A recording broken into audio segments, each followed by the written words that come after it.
እሺ ያው ማቴዎስ 24ን እንደጨረስን ሁላችንም እናውቃለን። አሁን ግን አባታችን ሆይ የሚለው ታስታውሳላችሁ። እሱን ነው ያው እንግዲህ ካስሽ በሌለ ጊዜ እያካፈልኳቸው ያለው። ባለፈው ስምህ ይቀደስ የሚል ነበር ካስታወስን። ዛሬ ደግሞ የሚቀጥል ሐሳብ አለ ከሱ መንግስትህ ትምጣ የሚለውን ሐሳብ እንግዲህ ተፌ በደንብ አድርጎ ሲጸልይበት ነበር እየደጋገመ ከሰማችሁት ስለ መንግስቱ እንግዲህ አብሮ ነው እንግዲህ መንፈሱ እና ይህንን ነው የምንመለከተው። በሉቃስ ወንጌል ምዕራፍ 11 ላይ የዚህ የአባታችን ሆይ ጸሎት መነሻ ጉዳይ የሚናገር ነገር አለ። እሱ ላንብብላችሁ። ቁጥር 1 ምን ይላል? እርሱም በአንድ ስፍራ ይጸልይ ነበረ። በጨረሰ ጊዜ ከደቀ መዛሙርቱ አንዱ ጌታ ሆይ ዮሐንስ ደቀ መዛሙርቱ እንዳስተማረ እንጸልይ ዘንድ አስተምረን አላቸው። ስትጸልዩ እንዲህ በሉ፣ በሰማያት የምትኖር አባታችን ሆይ ስምህ ይቀደስ፣ ከዛ መንግስት ትምጣ የሚል ነው። ጌታ ኢየሱስ ክርስቶስ እዚህ ጋር ተጠይቆ ነው ይህንን የጸሎትን ሐሳብ ምን ያደረገው ያስቀመጠው። እንዴት እንጸልይ? ወይ ደግሞ እነ ዮሐንስ ደቀ መዛሙርቱ እየጸለዩ ነው። አሁን ደግሞ ስናይ አንተ ብቻ ነው የምትጸልየው። ስለዚህ አንተ የምትጸልየውን ጸሎት እኛ ምን እናድርግ? በጸሎት እንተባበር፣ እንካፈል ሲሉት እንግዲህ አውስ አላቸውና ስትጸልዩ ብሎ ይናገራል። በእርግጥ እዚህ ጋር ቀጥታ ወደ ጸሎቱ ነው የገባው። የማቴዎስ 6 ወንጌልን ሐሳብ ግን ስንመለከተው በጣም የሰፋ ነገር ነው ያስቀመጠው። ማቴዎስ ምዕራፍ 6 ላይ እዛ ጋር ስለ መንግስቱ ሐሳብ ብዙ በሚናገርበት ሰዓት እናንተ ስትጸልዩ አለ አንድ ቦታ ላይ እነዛ ወይ ደግሞ ሌሎች እንዲታዩ በየአደባባዩ ላይ ቆመው ምን ያደርጋሉ? ይጸልያሉ። ስለዚህ ዋጋቸውን ምን አድርገዋል? ተቀብለዋል አለ። እናንተ ግን ስትጸልዩ ወደ እልፍኝ ግቡ ብሎ ነው የሚናገረው። ከዛ በራችሁን ዘግታችሁ በስውር ላለው አባታችሁ ምን አድርጉ? ጸልዩ ሲል ነው የምንመለከተው። ከዛ በኋላ ይቀጥላል። ስትጸልዩ አትደጋግሙ እንደ አሕዛብ እያለ ከዛ ይሄንን ጸሎት መልሶ ሲያስቀምጠው ነው የምንመለከተው። ስለዚህ እቺን ከተናገርኳት ሐሳብ አንዷን ላውራት። በተለይ ስትጸልዩ ወደ እልፍኝ ግቡ ይላል። እንግዲህ እልፍኝ መኝታ ቤት ነው አይደል? ከበረንዳም ውጪ ከሳሎንም ከዛ ወደ እልፍኝ ምንድን ነው የሚያሳየን? ሶስት ክፍሎችን ነው የምናየው። አደባባይ፣ ቅድስት እና ቅድስተ ቅዱሳን። እሱን ነው የሚያስታውሰው ክርስቶስ ወደ እልፍኝ ግቡ ሲል። ከውጭው ሐሳብ ደግሞ መቅደሱን ያወራኋችሁ አደባባይ፣ ቅድስት፣ ቅድስተ ቅዱሳን። ዛሬ ደግሞ የእግዚአብሔር መቅደስ ማን ነው? እኛ ነን። ስለዚህ እኛ ደግሞ ስትጸልዩ ወዴት ግቡ ነው ያለን ማለት ነው። አያችሁት? ከዚህ ከሰውነት ከውጫዊ ዓለም ሐሳብ ውጡ፣ ከነፍስም ሁለተኛው ሰፈር ወጥታችሁ ወደ መንፈስ ጥልቅ ውስጥ ምን አድርጉ? ግቡ ነው የሚለው። እንግዲህ ጸሎት የሚጸለየው ይሄ የኢየሱስ መመሪያ ነው። በውጭ አይደለም፣ በውስጥ ነው። ይሄ ሐሳብ ጠንካራ ሐሳብ ነው። በውስጥ በመንፈስ ህብረትን የሚፈልግ ነው። ምን ማለት ነው? እንግዲህ ልብ በሉ፣ እኛ ከዚህ ዓለም ጋር የምንገናኝበት 5 ሕዋሳት ስሜቶች አሉ። ማሽተት፣ መቅመስ፣ ማየት፣ መዳሰስ። ከነዚህ ምን አድርጉ ነው የሚለው? ውጡ ነው የሚለው። በቃ ይሄን ዓለም ጥለን እንድንወጣና ወደ ሌላኛው ወደ እግዚአብሔር መንግስት ዓለም ውስጥ እንድንገባ ነው የሚጠራል። እግዚአብሔር ወዳለበት ማለት ነው። እና ወደዚህ ስንገባ የሚገርማችሁ ነገር አስተሳሰባችን ሁሉ ምን ይላል? ይለወጣል። ምናልባት በውጪ ኑሮ መሮን የሀገር ጉዳይ ምናምን እሪ ያደረገን ከሆነ ይሄ እንግዲህ በውጫዊ ስሜት ነው ያለውና ወደ ውስጥ ስንገባ ግን እነዚህ ነገሮች በሙሉ ብንብለው ምን ይሆናሉ? ይጠፋሉ። የምናየው የእግዚአብሔርን ክብር ብቻ ይሆናል። እንግዲህ ይሄንን ሁኔታ ከተለማመድ ነው ወደ ውስጥ ስንገባ ሁሌም ምንድነው ጸጥ ነው የምንለው። ምን ማለት ነው? ምንም አይነት የውጫዊ ሐሳብ ስለ እኔነት ሐሳብ ምን አይልም እንደማይነሳ ነው የምናየው። እግዚአብሔርን በመስማት የሆነ ጸሎት ነው። ምናልባት በዛ ስፍራ ላይ ጸሎት እንኳን ምን ቢገለጥ ቢመጣ እንግዲህ ክርስቶስ ስለ ጸሎት ሲያስተምር ከአብ ጋር ከአባት ጋር ጥምረትን ነው ምን ያደረገው የሚያስቀምጠው የሚያሳየው። ወደዚህ ክልል ሰው ሲገባ ድልነሺ ነው የሚሆነው። ምክንያቱም ይሄ የእግዚአብሔር የመንግስቱ ሰፈር ነው፣ ያገዛዙ ሰፈር ነው። መንግስቱ ሁሉም ትገዛለች እያለ ሲያጸልየን ነበር። ሁሉ ነገር በእግዚአብሔር ቁጥጥር ውስጥ ወደ ሆነበት ከፍታ ነው የምንገባው። ከእግዚአብሔር ውጪ ሌላ ምንም አይነት ኃይል ምንም ነገር ሊያደርግ ወደማይችልበት ዕውቀት፣ ግንዛቤ፣ መረዳት ህይወት ውስጥ ነው ምን የምንለው የምንገባው ማለት ነው። ምን አይነት አስደናቂ ህይወት ነው! ስለዚህ ነው ወደ እግዚአብሔር መንግስት ሰዎች ምን እንዲሉ እንዲገቡና ይህን የምናየው እየተለማመድን ያለነውን ህይወት እንዲቀምሱ ምንናፍቀው። እግዚአብሔር ይመስገን። ስለዚህ ስትጸልዩ ብሎ ይሄንን አስቀድሞ ያስቀመጠውን ሐሳብ ካየን ወደ ጸሎቱ ስንመጣ ምንድነው የሚለው? እናንተ ግን ስትጸልዩ እንዲበሉ ይልና በሰማያት የምትኖር አባታችን ሆይ ነው የሚለው። እንግዲህ ያ አስቀድሞ ያስቀመጥኩትን ነገር ነው ወደዛ ሰፈር ነው ምን ያለ ምን እየተንደረደረ ምን የሚያደርገው የሚወስደን ጸሎቱ ራሱ ቤት በሰማያት። እንግዲህ ሰማያት የት ነው ካለ መንፈሳዊ ሰፈር ነው። ከምድር አስተሳሰብ ከፍ ያለ ሰፈር ነው። የእግዚአብሔር መንደር ነው። የእግዚአብሔር መኖሪያ ነው። የእግዚአብሔር ህልውና ያለበት፣ የእግዚአብሔር ስሜት፣ ፈቃድ፣ ዕውቀት፣ ፍላጎት፣ ምኞት ያለበት ከባቢስ አየር ነው። ያ መንፈሳዊ ሰፈር ነው። ያ ደግሞ ከኛ ሩቅ አይደለም ማለት ነው እና በመንፈሳችን እንደሆነ እናያለን። እና ወደ መንፈሳዊ ዓለም ነው እየተጠራን ያለነው። ክርስቶስም ስትጸልዩ እንዲህ ብላችሁ ጸልዩ ያለው ለዛ ነው። ቤት በሰማያት የሚኖር ምን አለ? አባት፣ የሁሉ አባት አለ። የፍጥረት ሁሉ ገዢ አለ።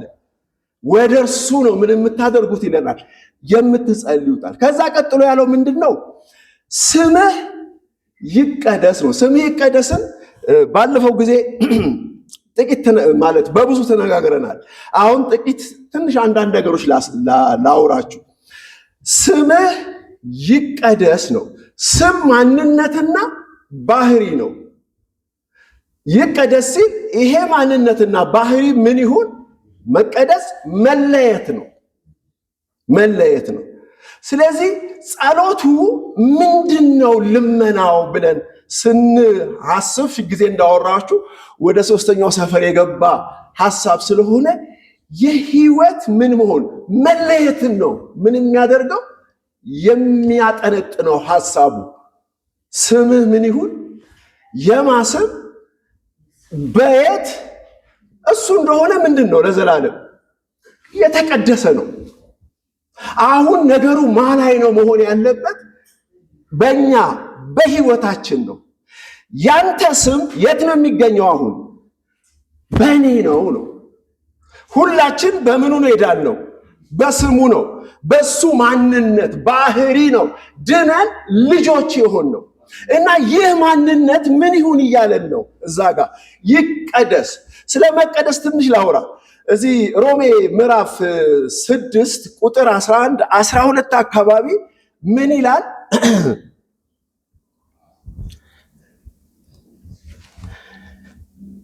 እንዲሁ እናንተ ደግሞ ለኃጢአት እንደሞታችሁ፣ ከቁጥር 11 ጀምሮ ማነበው፣ ግን በክርስቶስ ኢየሱስ በጌታችን ሆናችሁ ለእግዚአብሔር ሕያዋን ሆናችሁ ራሳችሁን ምን አድርጉ? ቁጠሩ ይላል። ልድገምላችሁ። እሱ ስለ ክርስቶስ ያወራል። መጀመሪያ ቁጥር 10 ላይ ኢየሱስ ክርስቶስ አንድ ጊዜ ምን ሆነ? ስለ ኃጢአት ሞተ። ከዛስ ተነሳ። ከዚህ በኋላ ለዘላለም ምን አይሆንም? አይሞትም። ከእግዚአብሔር ወይም ለእግዚአብሔር ሕያው ሆኖ ምን ይላል? ይኖራል አለ። ስለሱ ካወራ በኋላ ቀጥሎ ምንድነው የሚለው? እንዲሁም ይላል። እንደማ እንደ ክርስቶስ እናንተ ደግሞ ለኃጢአት እንደሞታችሁ ግን በክርስቶስ ኢየሱስ በጌታችን ሆናችሁ። አሁን እናንተ የላችሁም፣ ሞታችኋል፣ ከክርስቶስ ጋር ተነስታችኋል። በጌታችን እንደሆናችሁ ለእግዚአብሔር ሕያዋን እንደሆናችሁ ራሳችሁን ምን አድርጉ አለ? ቁጠሩ። ኪስ ውስጥ ስንት ብር አለ? አትንገረኝ። የቆጠርከው የማ ስለሆነ ነው? የራስህ ስለሆነ ነው። የራሳችንን ንብረት በቁጥር ምን እናደርጋለን? እናውቃለን። 1 2 3 4 5 ይሄ የኔ ነው እንላለን። መቁጠር ባለቤትነትን ነው ምን የሚያመጣው? የሚገልጸው ወይም ራሱ የሚያመጣው ባለቤትነትን ነው የሚያበዛልን። የኔ ነው እንላለን። የቆጠርነው ነገር እናንተም ምን አድርጉ አለ? እንዲሁ ቁጠሩ። ስለዚህ ከክርስቶስ ጋር ሞተን ለኃጢአት ከክርስቶስ ጋር ለጽድቅ ተነስተን ከእግዚአብሔር ጋር ሕያዋን ሆነን እየኖርን ነው። ይሄ ምናችሁ ይሁን ንብረታችሁ፣ የራሳችሁ ሕይወት ማንነታችሁ ይሁን ነው የሚለው። ብዙ ጊዜ እናንተ ምናልባት በልምድ በብዙ እግዚአብሔር በማስተማር ካስጣላችሁ እንጂ ብዙ ጊዜ ሰው ስለ መንፈሳዊ ነገር ሲገባ እና ወይ ሲሰበክ ወይ ቃል ሲሰማ ቶሎ ብሎ የሚያስበው ምንድን ነው? ስለ ድርጊት ነው የሚያስበው። ለምሳሌ ሕጉን ባነሳ አትመኝ፣ እንዲህ አቱን እንዳቱን ሲባል ወዲያውኑ ይሄንን ሁለተኛ ምን አላልም ይላል። አላደርግም ብሎ ወዲያው ወደ ምንድን ነው የሚመጣው? ድርጊቱን ላለመፈጸም ራሱን ማለት ነው ማበርታት ነው የሚፈልገው። ወዲያውኑ ሚናቃው እዚህ ውስጥ ነው። ግን የሚገርማችሁ ግን መጽሐፍ ግን የሚያስተምረን ከክርስቶስ ጋር አስቀድሞ ስለምን ስለ ኃጢአት ምን መሆን መሞትና ስለ ጽድቅ መነሳት ከእግዚአብሔር ጋር በክርስቶስ ሕያውነት ማግኘት ነው። የማንነት ጉዳይ ነው። እኔ ማን እንደሆንኩ ምን ካደረኩ ከተረዳው ካወቅ ከዛ በኋላ ከባህሬ የሚወጣ ነው ምኔ ድርጊቴ፣ አስተሳሰቤ። መልካም ዛፍ መልካም ፍሬ ያፈራል፣ ክፉ ዛፍ ደግሞ ክፉ ፍሬ ያፈራል። ዛፍ ከፍሬው ነው ምን የሚለው የሚታወቀው ነው የሚለው። ስለዚህ ነው ክርስቶስ በመጀመሪያ መጥቶ የሰውን ማንነት መለወጥ ነው ምኑ ትልቁ ስራው። አያችሁ፣ በመስቀል ላይ ሲሞት የተበላሸ ስብዕና አለ። እሱን ስብዕና ከምድረ ገጽ ማጥፋት ነው የፈለገው። ከዛስ ከሞተ በኋላ ሲነሳ ደግሞ ጽድቅና ቅድስና እግዚአብሔርን የመሰለ ሕይወትና ማንነት ለሕዝቡ ሁሉ ማደል ነው፣ መስጠት ነው። ስለዚህ ይሄንን ሕይወት ሰው የሚያገኘው አሁን በእምነት ነው አይደል? መጀመሪያ በእውቀት አይደለ?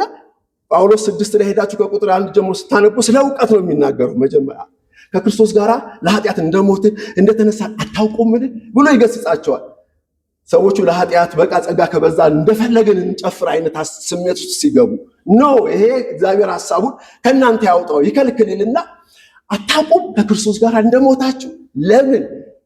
ለኃጢአት፣ ከዛስ ለጽድቅ ደግሞ እንደተነሳችሁ ይላል።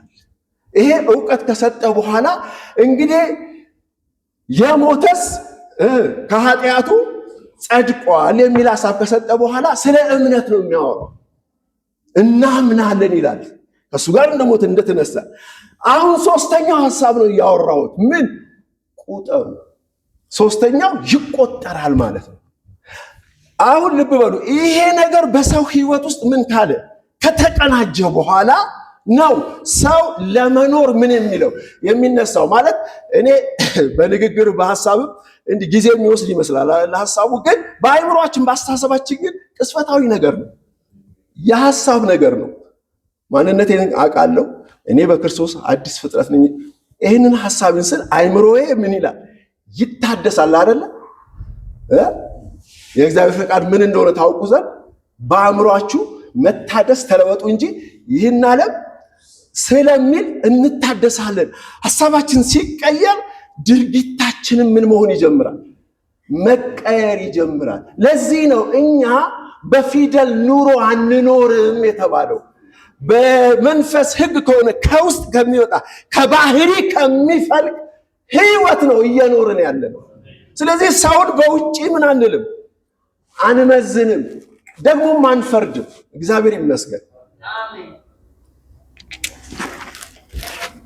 ስለዚህ ክርስቶስ ጸልዩ ሲል ስለምን ስለ ስም መቀደስ እዚህ ውስጥ ከዚህም የባሰ ብዙ ሐሳብ አለ ማለት ነው ስለዚህ ኢየሱስ ክርስቶስ ስለ እንዴት እንደምንጸልይ ምን አድርገን አስተምረን ብሎ ሲሉት እንደሚደገም ነገር ምን አላረገም ማለት ነው ኢየሱስ ሰውን ለሰው አላስተማረም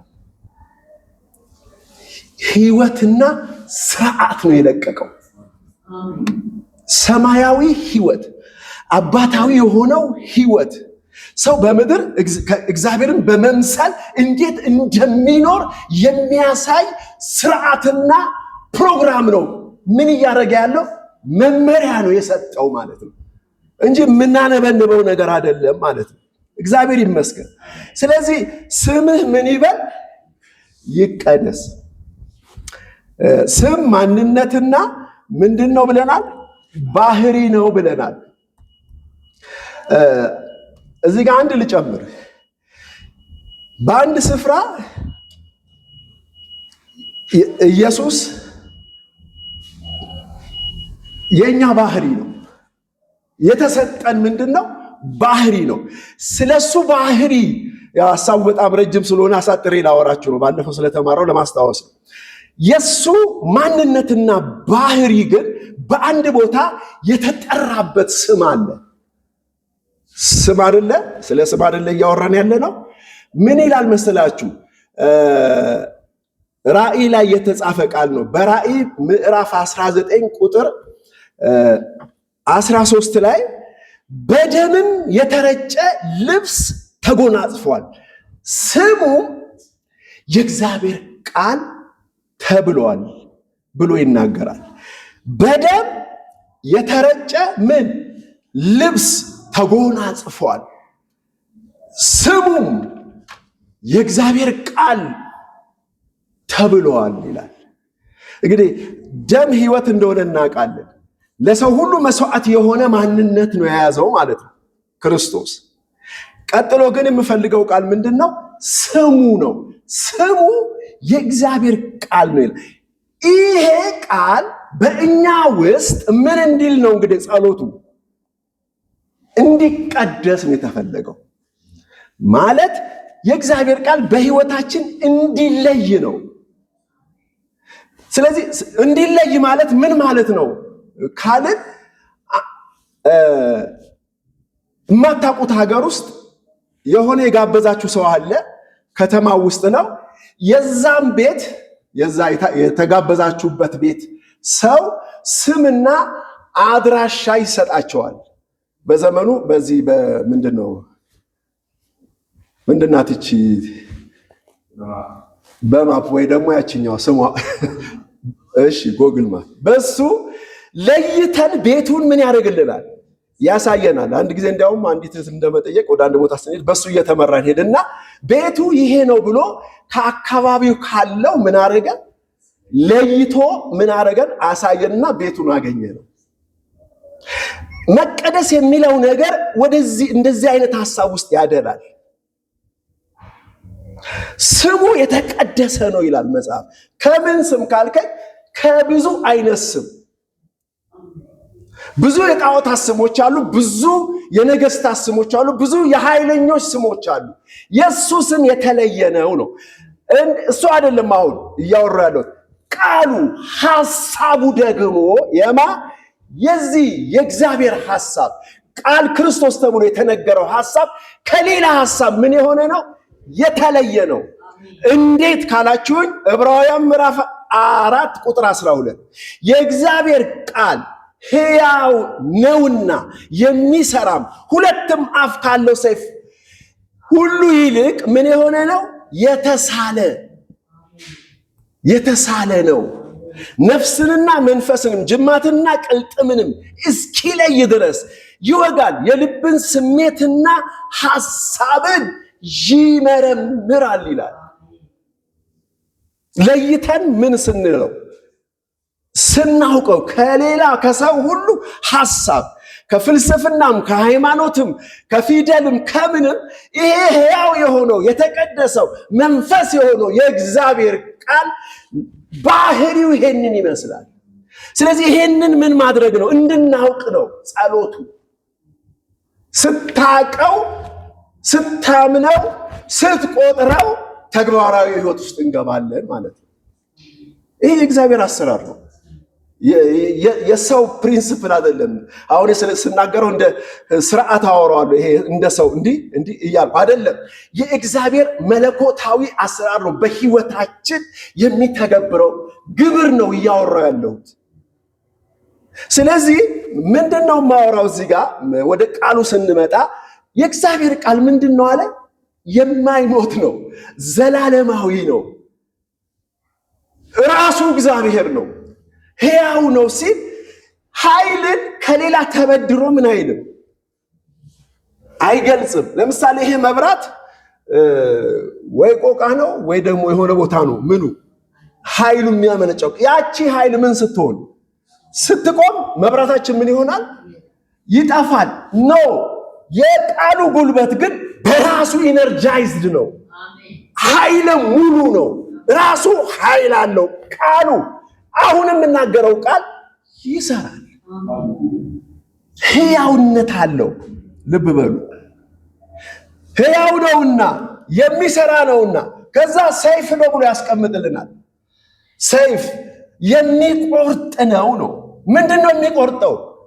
በሁለት ወገን የተሳለ ስለሆነ ነፍስንና መንፈስንም ጅማትንና ቅልጥሜንና ይሄ በሰው ህይወት ውስጥ ያለ የውድቀትን አባዜ እና የትንሣኤን የአዲስ ሰው ማንነትን አባዜ ምን የሚል ነው? የሚለይ ነው። በእኛ ህይወት ውስጥ አሮጌ ነፍስ፣ ስጋ፣ ዓለማዊ ሐሳብን ቆርጦ ምን የሚል ነው? የሚያስወግድ የሚሽር ነው። ከዛ የአዲሱን ሰው ስብዕና ማንነትን ደግሞ የሚያሳድግ ቢውልድ የሚያደርግ ነው። ቃሉ የውስጥ ስሜትና ሐሳብን ምን ይላል? ይበረብራል። ዝም ብለን ቃሉን ምን ስንሰማ ወደ ህይወታችን ሲገባ ውስጣችንን ምን ማድረግ ይጀምራል? መበርበር ይጀምራል። መመርመር ይጀምራል። ይናገረናል። ለምን? የሚንቀሳቀስ ነው፣ ሕያው ነው፣ የሚሰራ ነው ማለት ነው። ስለዚህ ስለ እግዚአብሔር ቃል እኛ ዛሬ ስንናገረው አንጨነቅም ማለት ነው። ወንጌል ምንድነው ተባለ ሲተረጎም? ይሄ ወንጌል የሚለው የግሪክ ነው። አማርኛችን ምን ማለት ነው? አዎ የምስራች ነው። አሁን ተፌ የሆነ ሰው ታሞ ይሆናል እና በጣም አዝናሃል። ግን የሆነ ሰው ደውሎ እገሌ እኮ ምን ሆነ ዳነ ሲል ምንድነው የሚፈጠረው በውስጥ? አንተ የምትሰራው ስራ ነበረ ከመስማት እና ከማመን ውጪ። ወንጌል ምንድነው ተባለ? የተደረገ የተሰራ ነገር ነው። ምን የሚያደርገው? ዜና ነው የሚያወራው። ሰው ደግሞ ምን ይላል ሰምቶ? ዋው ኃጢአት ምን ሆነልህ? እኔ ይህንን ነገር ሳወራ አንድ ትዝ የሚለኝ እንትን አለ። እዚህ ሐረር ውስጥ እያገለገልኩ ያለ እዛው መኖሪያ የሆነች ክፍል ተከራይቻለሁ እና እንዲያው ልጆች ማስተምራቸው ማገለግላቸው ልጆች ይመጣሉ ይረዱኛል እየመጡ ግን ግቢ ውስጥ አንድ መጥፎ ውሻ አለ ሲመጡ ምን ያረጋቸዋል እየተተናኮለ በቃ ጠፉ እኔ አልገባኝም ከዛ ቸርች ምን ነው ጠፋችሁ ምናምን ስላቸው ኧረ ውሻው እኮ እንዲያርገን ምናምን የምን ውሻ ግቢ ውስጥ እኔ ደግሞ ከአንድ ቀን በፊት ያ ውሻ ምን ሆኗል በሆነ ጉዳይ ተመርዞ ሞቷል አሁን ልጆቹ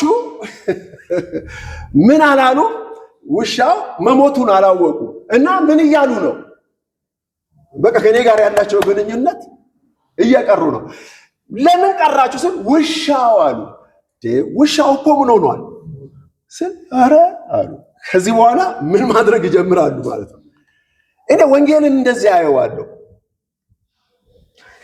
ሰው አሁን እሱን የሚያስቸግረው አሮጌነት ቢሆን ሰይጣናዊነት በሉ ጣዖት አምልኮነት የኃጢአታል የፈለጋችሁት አምጡት በክርስቶስ ምን ሆኗል ሞቷል ተቀብሯል ተሽሯል አሮጌው ሁሉ ምን ሆኗል ይላል አልፏል ነው የሚለው ይሄንን ግን ሰው በወሪያ ይሄ በምንድነው አሁን አስቀድሜ አውርቻለሁ ደግነቱ በአምስቱ ሕዋሳት ስሜት አይደለም መስማት ያለበት ቢሰማም አይረዳውም አያቅም መለኮታዊ ነገር ለፍጥረታዊ ሰው ሊረዳ በመንፈስ ግን ሰው ይሄንን ምን ሲያደርግ ሲሰማ በቃ ብርሃን በህይወቱ ምን ይላል ይበራል ማለት ያውቃል ስለዚህ ወደ ተከለከለው ስፍራ ምን ይላል ማለት ነው መግባት ይችላል ምን ያወራው ነው ስለ ቃሉ ኃይልና ስልጣን ያወራው ነው ቃሉ የእግዚአብሔርን ሐሳብ የሚገለጥበት ነው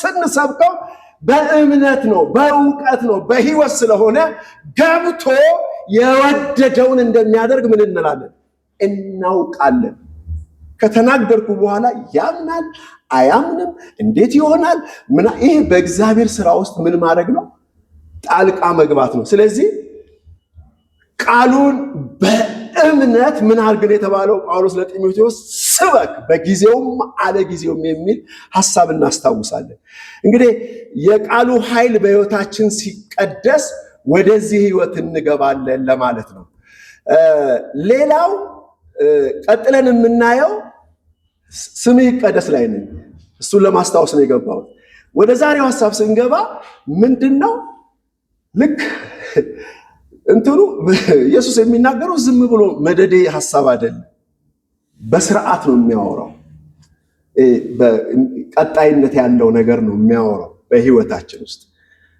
ሰማይን ያሳያል አባትን ያስቀምጣል ስምህ ይቀደስ አለ ከእግዚአብሔር ጋር ምን ህብረት የምንፈጥርበትን ተፈጥሮ ተፈጠረልን አሁን ያወራሁት ነገር አሁን ልገልጽ የፈለኩት ነገር ስብዕናችን ምን ሆነ ከእግዚአብሔር የእግዚአብሔር አይነት ሆነ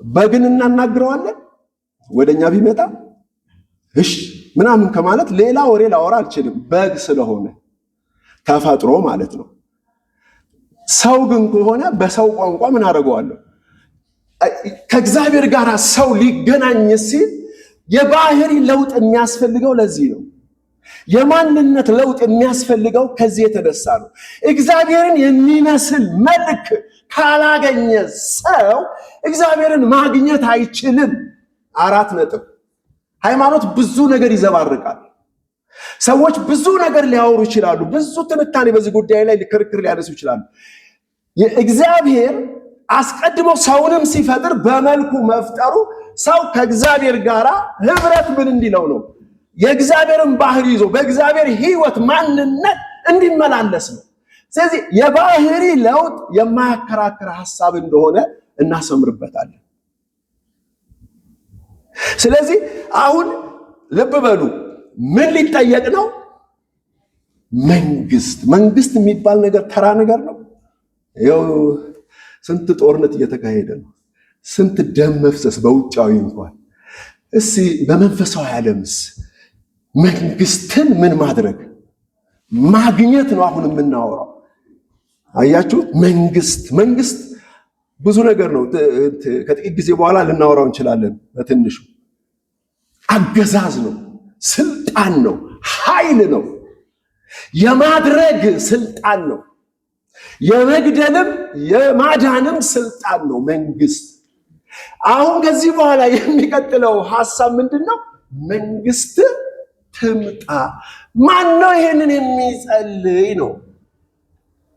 ማንም ተራ ሰው ተነስቶ መንግስት ይምጣ ማለት አይችልም ለማለት ነው ወደዚህ ሐሳብ ውስጥ የገባሁት።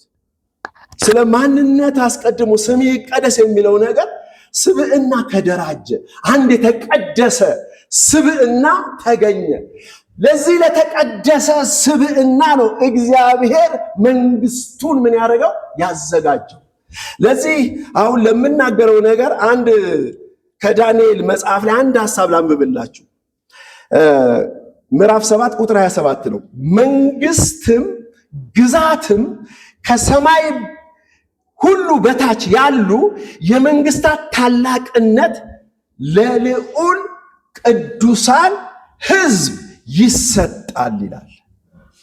መንግስቱም የዘላለም መንግስት ነው፣ ግዛቶቹም ይገዙለታል ይታዘዙለትማል ይላል። ሐሳቡ ብዙ ነው። ከዛ ውስጥ ነው ቆንጥሬ ያወጣሁት።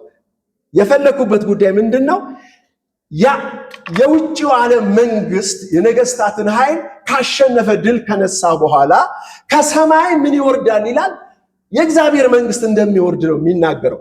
ይሄ መንግስት ደግሞ መንግስትም ግዛትም ከሰማይ ሁሉ በታች ያለ የመንግስታት ታላቅነት ለልዑሉ ለማ ለቅዱሳኑ ሕዝብ ይሰጣል ነው የሚለው። ስለዚህ የእግዚአብሔር መንግስት ወደ ምድር ምን ሲመጣ በዳንኤል አንደበት ከሩቅ ምን አድርጓል ማለት ነው? ትንቢትን ተናግሯል። ለማ መንግስቱ እንደሚሰጥ ለአንድ ግለሰብ፣ አንድ የሆነ ሰውዬ ከሰማይ ተንደርድሮ ምን የሚወርድ የሆነ ሰው ለግለሰብ አይደለም፣ ለልዑሉ ቅዱሳን ሕዝብ የተቀደሰ ሕዝብ ይለዋል። ምን ይላል? ስለዚህ ነው ስምህ ምን ይበል ያለው ኢየሱስ። የሚመጣ መንግስት አለ። ይሄንን መንግስት መሸከም፣ በዚህ መንግስት መኖር፣ ከዚህ መንግስት ጋር መተባበር፣ በህይወት መገለጥ የሚችል ስብዕናን አግኙ ስትጸልዩ። ምክንያቱም ጸሎቱ ወዴት ነው ብያለሁ? ወደ እልፍኝ ነው። እልፍኙ ስትገባ የዚህ ዓለም ጣጣ የለም። እሱ እንዴት ይሆናል የሚለኝ ሰው ካለ እንደ እግዚአብሔር ፈቃድ ይሆናል። ይሄ ብቻ ነው ለሱ ምላሽ። እግዚአብሔር የፈቀደውን ያደርጋል። ያንተ ፈቃድ እዛ ጋር አይፈጸም። ልጅ ከሆንክ ልጅ ካልሆንክ ደግሞ ትከራከራለህ፣ እዛ በጸሎት ትጋደላለህ እንደሚሉ ሰዎች እንደሚሉ። በተረፈ ወደ እግዚአብሔር መንግስት ስንመጣ ውጪ የሆነው ነገር ላይ የምናቀርበው ፈቃድህ ይሁን ነው። ከእግዚአብሔር ጋር ምን በማለት በመስማማት የምንኖርበት ዓለም ነው ይላል እኮ ዮሐንስ። ዓለም እና በዓለም ያሉትን ምን አትበሉ አትውደዱ። በዓለም ያሉት የዓይን አምሮት፣ የስጋ ምኞት፣ ስለ ሰውነት ወይም ስለ እኔነት ትምክት ነው ካለ በኋላ ዓለምን የሚወዱ ሁሉ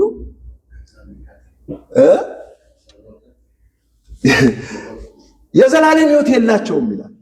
ዓለምን ምን የሚሉ የእግዚአብሔርን ፈቃድ የሚያደርግ ግን ለዘላለም ይኖራል ነው የሚለው። አይገርምም?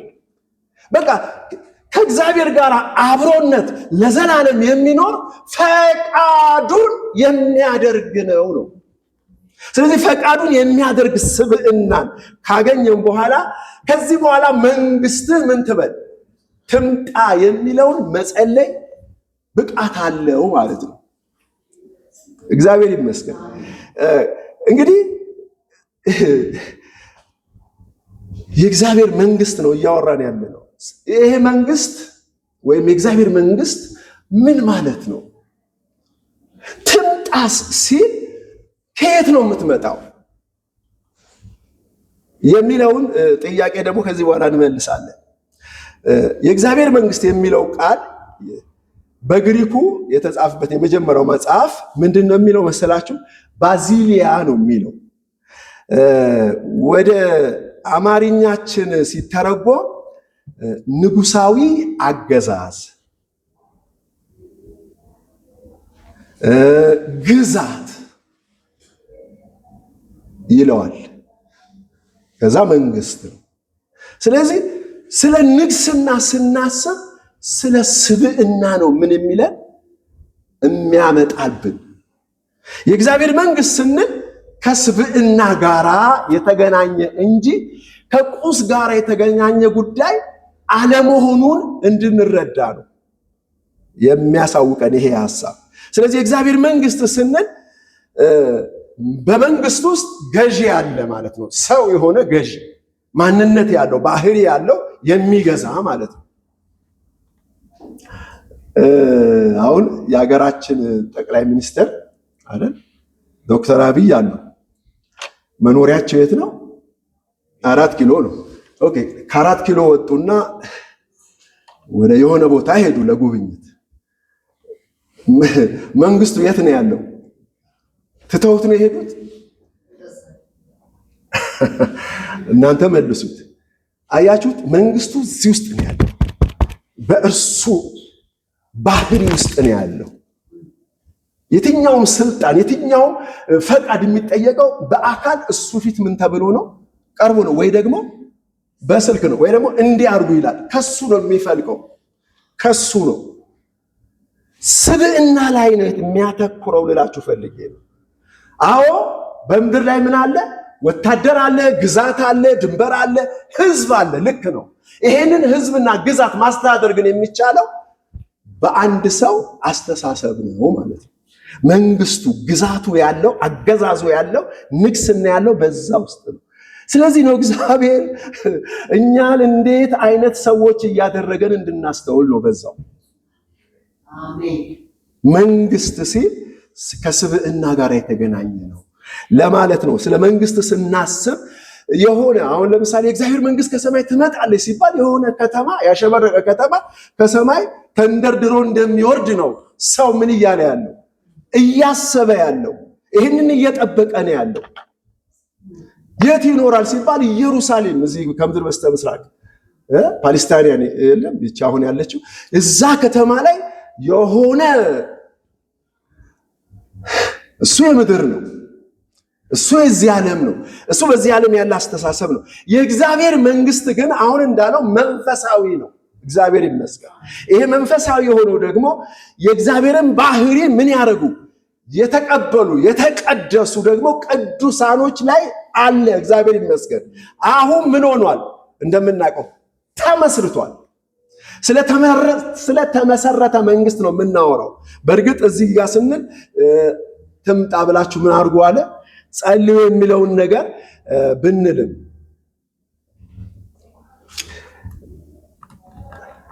ጌታ ኢየሱስ ክርስቶስ በዚህ ዓለም ወንጌል መስበክ ሲጀምር ትልቁ የመጣበትን ዓላማ ነበር። ምን ሲያደርግ የነበረው?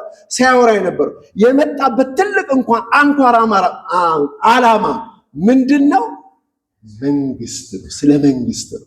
ስለዚህ የምናገኝበት ክፍል የማርቆስ ወንጌል ነው፣ ምዕራፍ 1 ቁጥር 15። ዮሐንስ አልፎ ከተሰጠ በኋላ ኢየሱስ የእግዚአብሔርን መንግስት ወንጌል እየሰበከና ዘመኑ ተፈጸመ፣ የእግዚአብሔር መንግስት ቀርባለች፣ ንስሐ ግቡ፣ በወንጌል እመኑ እያለ ወደ ገሊላ መጣ ይላል። ይሄ እንግዲህ ክርስቶስ መጀመሪያ ሲነሳ ወይ ደግሞ ከምድረ በዳ ከመጣ በኋላ ሊሰብክ ሲነሳ አፉን የፈታበት ወይም የከፈተበት ቃል ነው። የፈታበት አልኩ፣ ሶሪ። አፉን ሲከፍት በወንጌል ስለምንድን ነው የሰበከው? ስለ መንግስት። መንግስቱ ምንድን ነው አለ? መንግስት ሰማያት ቀርባለች ወይም እነሆ እና ንስሐ ገብታችሁ ምን ሁኑ? ግቡባት ነው። የአእምሮ ለውጥ አድርጋችሁ ምን አድርጉ? ግቡ ነው። እግዚአብሔር ይመስገን። ስለዚህ የእግዚአብሔር መንግስት ክርስቶስ ስለ እግዚአብሔር መንግስት አይደል እየሰበከ ያለው እና ብዙ ስለተናገረ አንድ ቦታ ላይ ለህዝቡ ማስረዳት የቸገረው አይነት ይመስለኛል። እኔ ስለ ራሴ ነው ያወራሁት። እንዴት ስትሉኝ ይሄንን ቃል ላንብብላችሁ። ምን ይላል? የእግዚአብሔር መንግስት ምን ትመስላለች ብሎ ይጠይቃል። ቁጥር ምዕራፍ 13 ሉቃስ ላይ ነው። ቁጥር 18 እርሱም የእግዚአብሔርን መንግስት ምን ትመስላለች? በምን አስመስላታለሁ ይላል። ለምን ካልን ሰው መንፈሳዊውን ነገር ምን ማድረግ አይችልም፣ መስማትም መረዳትም ማወቅም አይችልም። ስለዚህ ለዚህ ሰው ስለ እግዚአብሔር መንግስት ለመናገር ጥያቄ ሲጠይቅ ታዩታላችሁ። ምን ትመስላለች? በምንስ አስመስላታለሁ ይላል። ከዛ ህዝቡ ሁሉ ሊያቀው በጊዜው ሊጠቀምበት በሚችል በተራ ነገር ማውራት ይጀምራል። ምን ይላል መሰላችሁ? ሰው ወስዶ በአትክልቱ የጣላትን የሰናፍጭ ቅንጣት ትመስላለች። አደገችም፣ ታላቅም ዛፍ ሆነች፣ የሰማይ ወፎችን በቅርንጫፏ ኋላ ሰፈሩ አለ። በቃ ይህችን ብቻ ነው ያወራው። በምን አስመስላታለሁ? በቃ በማንኛቸውም ቤት የሚገኝ ይመስለኛል። ምን የሰናፍጭ ቅንጣት ካልናት ምን ትላለች? የምትበል ነገር ናት፣ ቅንጣት ናት። ጤፍ ይሻልናል መሰለኝ። ጤፍ ደግሞ ዛፍ አይሆንም። ይሄን ግን ምን መሆን ይችላል? ዛፍ መሆን የሚችል ግን በጣም ጥቃቅን ነገር ነው። እፍ ሲባል የሚሄድ በምድር ላይ ምን ሆነች? ተዘራች ይላል። ምንድን ነው የሚያሳየን? የእግዚአብሔር መንግስት ለሰው አይምሮ ምንድን ነው? ሞኝነት ነው። ሰው የሚንቀው ነው ማለት ነው። መንግስቱንም ሲሰማ ስለ መንግስትም ሲነገረው ተራ ነገር ነው፣ ብናኝ ነገር ነው ለሱ። ነገር ግን በምድር ላይ ምን ብላ ተዘርታ ካደገች በኋላ ለብዙዎች ማረፊያ የምትሆን ናት። ስለዚህ ይሄ ዘር በሰው ሁሉ ምን ሆኗል? እግዚአብሔር ምን አድርጎታል? ዘርቶታል። አፈር ይልበስ እንጂ አይብቀል እንጂ ይዳፈን እንጂ በእኛ በነቃ ነው ግን ይሄንን እናውቃለን። እግዚአብሔር ይመስገን። ስለዚህ እግዚአብሔር መንግስት በዚህ ሲያስመስላት እንመለከታለን። ቀጥሎ አሁንም ሌላ ምሳሌ ያስቀምጣል። ሰው ወስዶ በአትክልት ደግሞም የእግዚአብሔር መንግስት በምን አስመስላታል ይላል። እዛው ላይ ሴት ወስዳ ሁሉ እስኪቦካ ድረስ በ3 መስፈሪያ ዱቄት የሸሸገችው እርሾ ትመስላለች ብሎ ይነገራል። ይሄ ደግሞ እኛ ቤትም አለ። ምን እርሾ? ጥቂት እርሾ አይደለ? ትልቁ ሊቅ ምን ያደርገዋል? ያቦካውና እንጀራ እንድንበላ ያደርገናል። ጥቂቱ። ስለዚህ የእግዚአብሔር መንግስት ምንድናት? ጥቂት ናት። ለዚህ ነው እንደዚህ ያነስ ነው። በቁጥር ነው የማወራችሁ። እዚህ ቤት እንደዚህ ሆኖ ለዚህ ነው። አዎ አንተ ታናሽ መንጋ ነው የተባለው። እልፍ አይደለም የተጠራው፣ ጥቂቶችን ነው የጠራው። ቁጥሩን አላውቅም። አንድ ቦታ ግን 144,000 ይላል። እሱ የጭንቅላት ቆጠራ ግን አይደለም፣ የባህሪ ቆጠራ ነው። ስለዚህ ጥቂቶችን ነው ሰብስቦ ዓለምን ሁሉ ሊያቦካው ነው። በምኑ? በመንግስቱ ሐሳብ። በዚህ በእግዚአብሔር ልጆች መገለጥ ፍጥረተ ዓለሙን ወደ ራሱ ምን ማድረግ ነው? መሰብሰብ። ወደ ራሱ ባህሪ አይደለም የሚለው በሰማይና በምድር ያለውን በክርስቶስ ምን ለማድረግ ነው? ለማቡካት ነው ልበል፣ ለመጠቅለል ነው። የእግዚአብሔር መንግስት በዚህ ትመሰላለች። መንግስት ትምጣ የምትለዋ ጸሎት ልብ በሏት እንዴት ጥልቅና ሰፊ ጉዳይ እንደሆነች እያየናት ናት።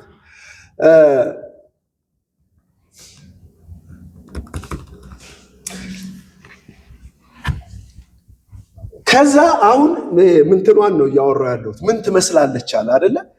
ፈሪሳውያን ደግሞ የሆነ ቀን ስለ እግዚአብሔር መንግስት አብስቶ ያወራል። መጡና መቼ ነው የምትመጣው አሉት። መቼ ነው አለዋል። ክርስቶስ ምንድን ነው የመለሰው? የእግዚአብሔር መንግስት በመጠባበቅ እነኋት በዚህ እነኋት በዚያ አይሏትም። እነሆ የእግዚአብሔር መንግስት በመካከላችሁ ናት አለ። ይሄ ነው በቃ የሚያስገርመው ነገር። ይሄ በመካከላችሁ ናት ያለው ቃል በጣም ጥሩ ቃል ነው። ግን እኔ የት ነኝ አሁን? እሺ እናንተ ኦኬ፣ አንድ ሰው ስለሚያስፈልግሽ እኔ በመካከላችሁ ነኝ አሁን አይደል? እንደዚህ ነው የሚያስቡት። የለም ትንሽ መንፈሳዊነት ካለው ማለት ነው። ኢየሱስ ቤት ስላለ እሱ የእግዚአብሔር መንግስት ስለንት እሱ ጋር ስላለ በእኛ መካከል ነው። እኔ ውስጥ ግን ይሄ ቸርች ሲስተም አስተሳሰብ እንደሆነ ላውራ ፈልጌ ነው። ኢየሱስ ጋር ነው ያለው የእግዚአብሔር መንግስት። እሱ ካልመጣ አይደለ? ኖ የግሪኩ ሐሳብ ግን የሚገርማችሁ ከዚህ እንትን ነው፣ ከፍ ያለ ነው። ኢንቶስ ነው የሚሉት በእነሱ ቋንቋ፣ ግን ወደ እንግሊዘኛ ኢንሳይድ ዊዝን ብሎ አስቀምጠውታል ወይም ተተርጉሟል። በመካከላችሁ ናት የሚለው ነገር በእናንተ ውስጥ ናት። ከዚህ በለጠ ምን ይናገር? ኢየሱስ ሲያወራ መቼ ትመጣለች ብለው ለሚጠይቁት ሰዎች እዛ ጋር ማደለችም እዚህ ማደለችም ከየትም አትመጣም፣ በእናንተ ውስጥ ናት። በማ በፈሪሳውያን ናቸው ይሄን የጠየቁት፣ ተቃዋሚዎች ማለት ነው፣ የሕግ ሰዎች ማለት ነው፣ የማያምኑ ማለት ነው፣ ክርስቶስን የማይቀበሉ። በእናንተ ውስጥ የእግዚአብሔር መንግስት ተዘርታለች እንደ ሰናፍጭ ቅንጣት ነው። እግዚአብሔር ይመስገን። እንግዲህ እግዚአብሔር መንግስት የሚለው እግዚአብሔር ራሱ እንደሆነ የታወቀ ነው። ስለ ባህሪ ስለ ማንነት አውርተናል። ስለዚህ ልብ በሉ፣ በእኛ ውስጥ ተዘርቶ የነበረው እግዚአብሔር በምህረቱ ጠራንና አስነሳልን እና እንድናውቅ እየተደረግን ነው። በዚህም መንግስት እንድንሰለጥን እንድንመላለስም በእግዚአብሔር ጸጋ አቅም ኃይል እያመላለሰን ነው። ግን ይሄ መንግስት እኛ ጋር ብቻ አይደለም። መንግስት ሁሉን የትም ነው። አዎ። ስለዚህ ይህንን መጽሐፍ አሁን ይሄ እንትኑ በምን አስመስላታለሁ ምን የሚለውን ሐሳብ እያነበባችሁ ወደታች ስትወርዱ የሆነ ሰው ይመጣና ጌታ ሆይ የሚድኑት ጥቂቶች ናቸውን ብሎ ይጠይቀዋል። ስለ እግዚአብሔር መንግስት ያለው ሐሳብ ክርስቶስ ይሄ ነው። ጥቂት ነው የሚድነው ብለን ስናስብ ሰውየው የጠየቀ ነው። ግን የሚገርመኝ ግን የኢየሱስ መልስ ነው። እንደኔ እኔ ብኖር ሰውየውን አስረዳው ነበር። እሱ ግን ምንድነው ያለው? እንግዲህ ወደ እግዚአብሔር መንግስት ለመግባት አለ፣ ስለ መዳን ነው ያወራው እሱ። እሱ ግን ምን አለ? ወደ እግዚአብሔር መንግስት ለመግባት ተጋደሉ አለ። መንገዱ ምንድናት አለ? ጠባብ ናት እና ብዙዎች ይላል ወደዚህ መንግስት ለመግባት ይፈልጋሉ አይችሉም ብሎ ይሄን ማውራት ይጀምራል። ስለ ደህንነት ነው እንዴ ይሄን እያወራ ያለው ብዬ ሳስብ ስለ መንግስት ነው እያወራ ያለው። ላስታውሳችሁ ነው እግዚአብሔር ከፍጥረታ ዓለሙ ከሌላው ቀድሞ ሲጠራህ ሲያቀርበን ይሄንን እውነት ሲገልጽልን ስለ ደህንነት እየሰበከን አይደለም። መዳንማ ዓለም በሙሉ ምን ይላል? ይድናል። የዓለምን ኃጢአት ሊያስወግድ ነው ምን የሆነው የተሰቀለው። አሁን እየተነገረ ያለው ግን ስለምንድን ነው? ስለ መንግስት ጉዳይ ነው። መንግስት ሁሉም ሰው አለው እንዴ? ሁሉም ገዢ ከሆነ እንዴት ይሆናል? የሚገዛ የለም። ስለዚህ እግዚአብሔር ጥቂቱን እርሾ ወይ ደግሞ ይሄ ስናፍጭ ቅንጣት የሚለው ይሄ ታናሽ መንጋ ሲሰበስብ እግዚአብሔር እንዴት ነው እኛ ላይ መንግስቱን አስቀምጦ የማስተዳደር የመግዛትን አቅም በህይወታችን እየፈጠረ ነው እያልኩ ነው። ለሁሉ የተሰጠ አይደለም ነው። መዳን ለሁሉም ነው፣ ምንም ችግር የለም። እንዲሁ በእምነት አይደለ ያለው ይድናል አይደለ?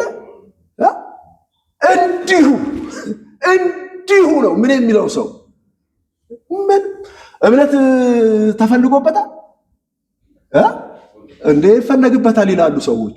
እምነት ከተፈለገበት እንዲሁ የሚለውን ቃል ምን ያደርገዋል? አዎ ሰውየው በጥረቱ ነው፣ በእምነቴ ነው ምን ያልኩት አምኜ ነው። ይሄ ሰው ነው።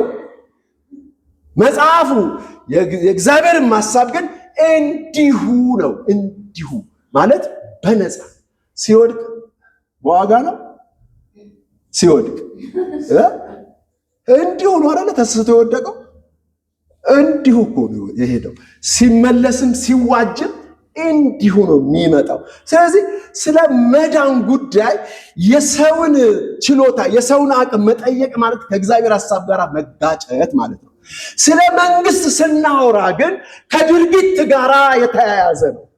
ከመሆን ጋር የተያያዘ ነው። ስጀምር መንግስቱ ለማን ነው የሚሰጠው የሚል ሐሳብ ተነጋግረናል። ስምህ ይቀደስ ለተቀደሰ ትውልድ ነው። ስለዚህ አሁን የተቀደሰው ትውልድ አቅም፣ ጉልበት፣ ኃይል በመንግስት ሲያገኝ ያደርጋል። አሜን። አያችሁት? ያደርጋል። የታዘዘውን ያደርጋል ማለት ነው።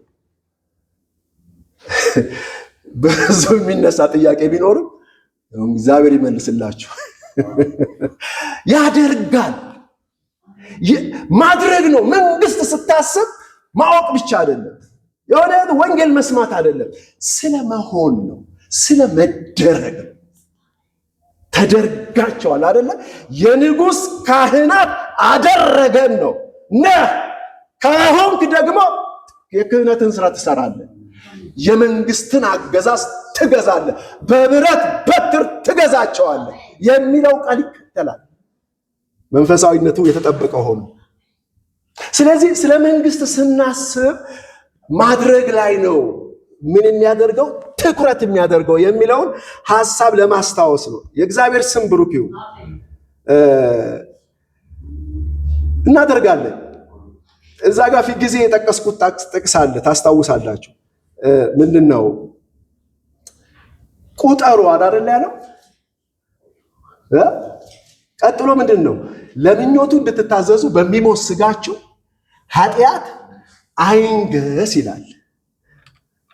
ብልቶቻችሁን ግን ለአመፃ የጦር ዕቃ አድርጋችሁ አታቅርቡ፣ ነገር ግን ከሙታን ተለይታችሁ በሕይወት እንደምትኖሩ ብልቶቻችሁን የጽድቅ የጦር ዕቃ አድርጋችሁ አቅርቡ ይላል። ለምን ስትሉት ከጸጋ በታች እንጂ ከሕግ በታች አይደላችሁም፣ ከጸጋ በታች እንጂ። ስለዚህ ኃጢአትን የማድረግ ብርታት አቅም የላችሁም ይላል።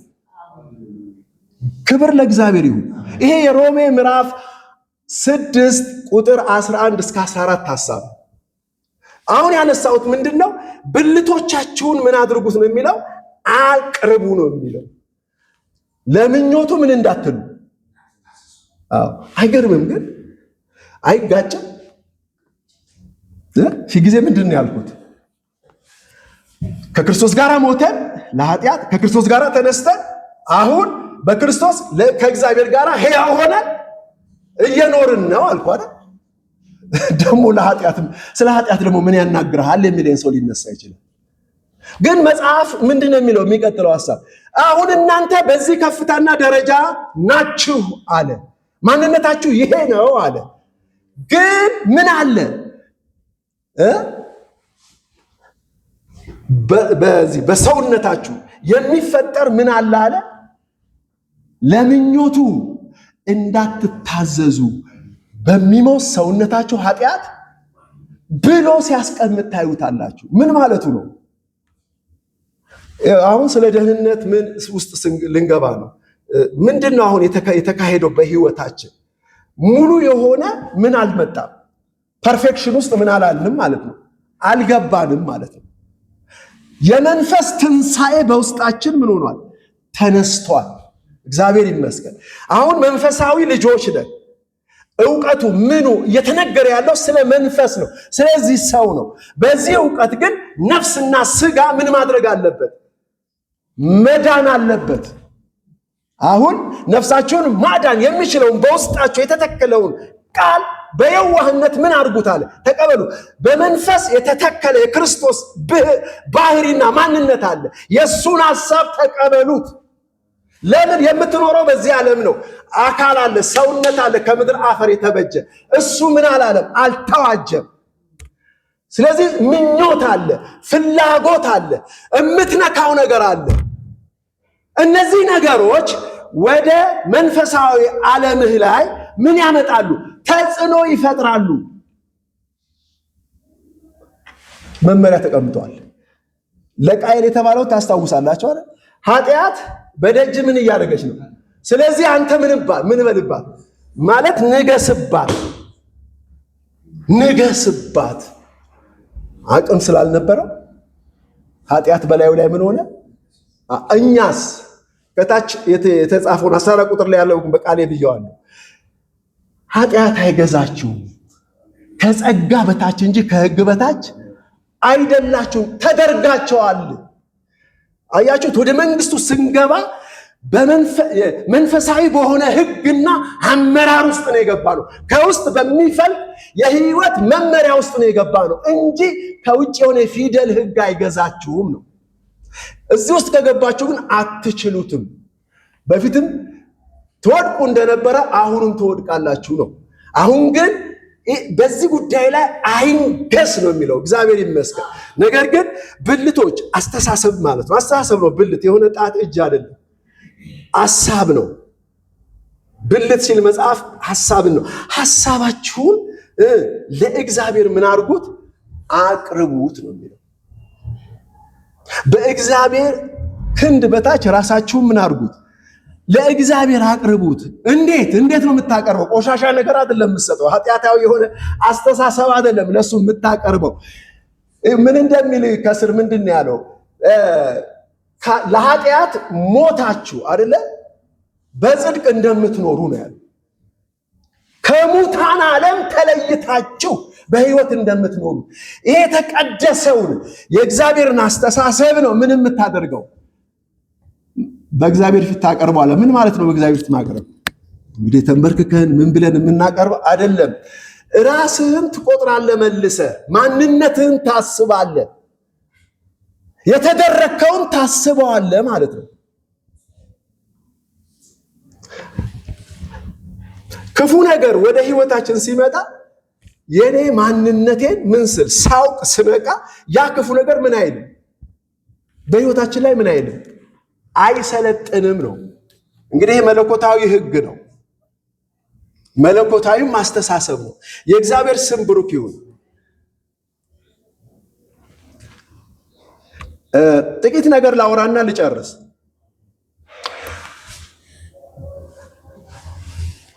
መንግስት ትምጣ ነው። ከየት ነው የምትመጣው ነው? ታስታውሳላችሁ?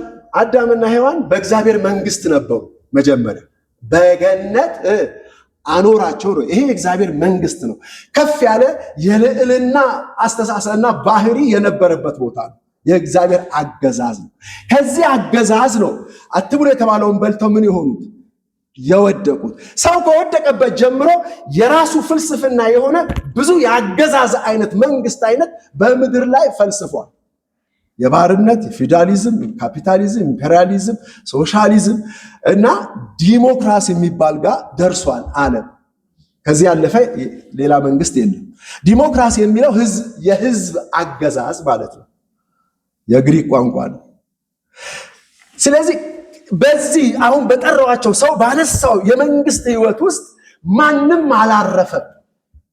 ማንም ሰላምን ሊያገኝ አልቻለም እስከ ዛሬ ድረስ። ክርስቶስ ግን እኔ ሰላምን ይዤ መጥቻለሁ አለው። በምኑ ነው ሰላሙ ያለው? በመንግስቱ ነው፣ በአገዛዙ ነው። ስለዚህ ይሄ የእግዚአብሔር መንግስት ባህሪውን ነው ላወራ የፈለኩት እዚህ ውስጥ ገብቼ። ባህሪው ምን ትመስላለች አለ፣ አይነቱን ተናገረ። ጳውሎስ ግን ምንድን ነው ያለው? ሮሜ ምዕራፍ 14 ቁጥር 17 የእግዚአብሔር መንግስት ጽድቅ፣ ሰላም በመንፈስ ቅዱስ የሆነች ምንድን ናት ሲል መንፈሳዊ ናት ነው። ስለዚህ መንፈስ ከየት ወዴት ይመጣል? መንግስት እና ከየት ይመጣል? እግዚአብሔር ከየት ይመጣል? ብዙዎች ወደ ላይ አንጋጠው ምን ያደርጉታል? ከላይ እንዲወርድ ያ ነበርንበት ብዙ ጮሆናል። ለማውረድ እሳትም ይውረድ ምንም ይውረድ እያለ ክብር ይውረድ እያለ አሁን ከየት ይመጣል ስንል በእያንዳንዱ ሰው ህይወት ውስጥ እንደ ሰናፍጭ ቅንጣት ምን ተብሏል ተባብለናል? ተዘርቷል። በምድር ላይ ተዘርቷል። እግዚአብሔር ይመስገን። ስለዚህ የሚመጣው በቅዱሳኑ ነው ማለት ነው። ብዙ ጊዜ ሳውራ ከውጭ እንዲህ የሚደረግ አይነት ይመስላል፣ ግን አይደለም። ትንሣኤን አገኛለን። የሞተው ሰው ነቃ። ስለዚህ የሞተው ሰው ሲነቃ የት ነው መኖሪያው ከተባለ የእግዚአብሔር መንግስት ነው። መንፈሳዊ ህይወት መኖሪያው እዚህ ጋር ነው። ስለዚህ ካለበት ከውስጥ ከመንፈሱ በነፍስ አልፎ በስጋ ሰውነት ምን ይላል? ወደ ውጭ ይገለጣል ማለት ነው። እዛ አንድ አይነት አስተሳሰብ አለ፣ የሆነ ሙግት ውስጥ ያለ የእግዚአብሔር መንግስትና መንግስተ ሰማያት የሚለው ነገር ክርክር አለበት። ስለ መምጣቱ ነው እያወራ ያለው። የእግዚአብሔር መንግስት አሁን እዚህ ምድር ላይ ምን ምንላት ነው ይላሉ፣ የምንኖራት ነው ብለው ሊያወሩ ይሞክራሉ። መንግስተ ሰማያት ከላይ የሚመጣ ነው፣ ሰማይ ነው ብለው መንግስቱን ለሁለት ሰንጥቀውታል። ወደኛ ስናየው ግን ወደ እኛ ህይወት ስናመጣው ግን መንግስተ ሰማይ ሲል ሰማይ አለመታየት ነው፣ መሰወር ነው። በክርስቶስ ከእግዚአብሔር ጋር ህይወታችሁ ምን ሆኗል? ተሰውሯል ይላል። በአብ ቀኝ ተቀምጣችኋል ሰማያዊ ስፍራ ይላል። ይሄ መንግስተ ሰማይ ነው። ነገር ግን በዚህ በምድር ብልቶቻችን የእግዚአብሔር ሐሳብ መገለጽ ሲመጣ ደግሞ የእግዚአብሔር ምንድነው? መንግስት ነው። በድርጊት በስራ ሲገለጥ አንድ ጊዜ በዚሁ የእግዚአብሔር መንግስት ወንጌል ወደ ሐዋሳ ተላኩኝ እና እዛ ቁጭ ብዬ እያገለገልኩ 93 94 መሰለኝ ከተማው ድብልቅልቅልቅ አለ። በቃ ከፍተኛ ረብሻ ተነሳ። እኛ ደግሞ ቅርብ ነን ለዛ አካባቢ። የጸለይኩት ጸሎት አስታውሳለሁ። መንግስት ትምጣ የሚል መቃተት ውስጥ ነው የገባሁት። ወዲያው ከጥቂት ጊዜ በኋላ ያ ሁሉ ረብሻ ምን ሆነ? ጸጥ አለ። ከራሴ ጋር ነው እኔ እንግዲህ ሌላ ብዙ ምክንያት ሊሰጥ ይቻላል። እኔ ግን ከራሴ ጋር ያለው ሁኔታና እኔ በምጸልይበት ጊዜ ያ ነገር በትር ወርዳለች አልኩ። ጸጥ ረጭ ሆነ ከተማው። እግዚአብሔር ይመስገን። ስለዚህ የእግዚአብሔር መንግስት በሰውነት በአካል ወደ ውጭ ይዘረጋል እያልኩ ነው። ዝም ብለን አይደለም። መንግስት ትምጣ የሚለው የቃል ጉዳይ አይደለም፣ በባህሪ ነው። በአንተ ውስጥ በእያንዳንዳችን ውስጥ አለ። ይሄን ስንጠራ አቅም ያለው ነገርም ይዘረጋል። እንደማፈቃድ እንጸልያለን።